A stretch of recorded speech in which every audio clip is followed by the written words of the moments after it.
You may be wondering what you just clicked on. Depending on your reasoning for clicking this video, you may be surprised by what is included. This will be part of a 5-part series looking at pornography and its effects on the world as a whole. This first part's purpose is to look at porn's history from its first recorded instances until today.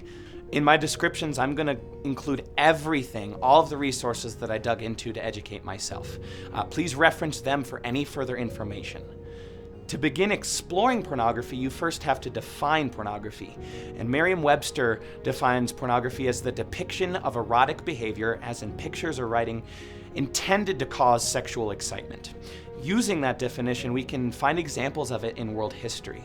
Civilizations including Rome, India, Greece, and Mesopotamia are now understood to have had instances of pornography recorded in their culture.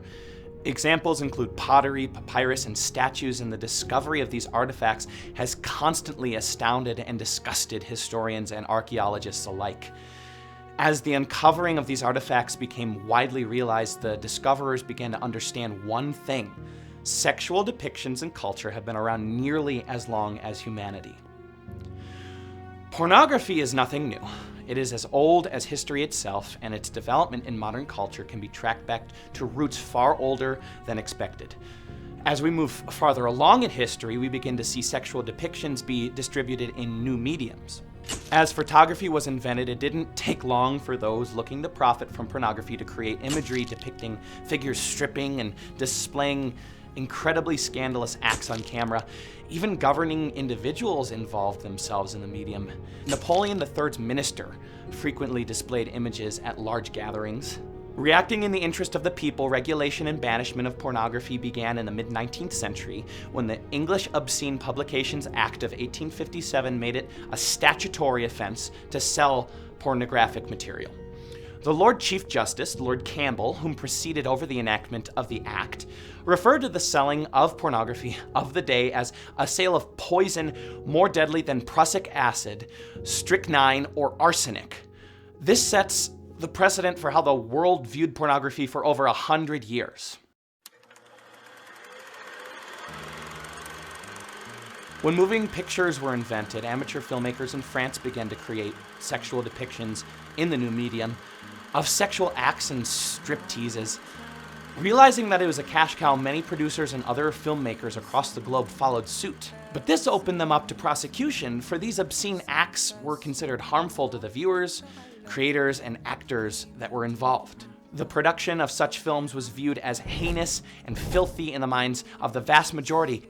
But that was about to change when a zoologist named Kinsey published a controversial book named Sexual Behavior in the Human Female in 1953.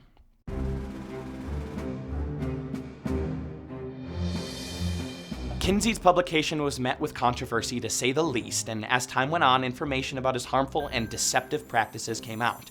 Falsely attributed interviewee statements, interviews with sexually perverse individuals, and unreliable statistics were all published as scientific data.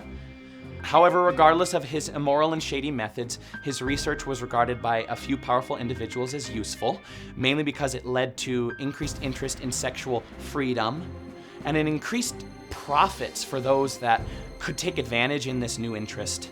One example is Hugh Hefner, who is regarded as the father of popularized pornography, who started the magazine Playboy, which was honestly a glorified mobile strip club that at its inception showed softcore pornographic images, but now has evolved into showing full-on nudity and hardcore pornographic situations.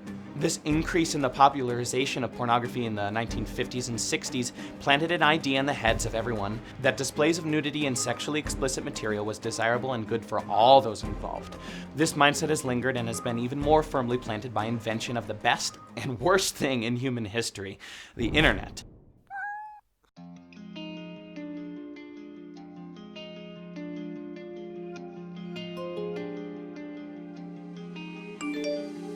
With the creation of the internet in the 1980s and widespread use of it in the 1990s, pornographic creators leveraged this new medium, showing more hardcore, easily accessible content that could be viewed at the click of a mouse.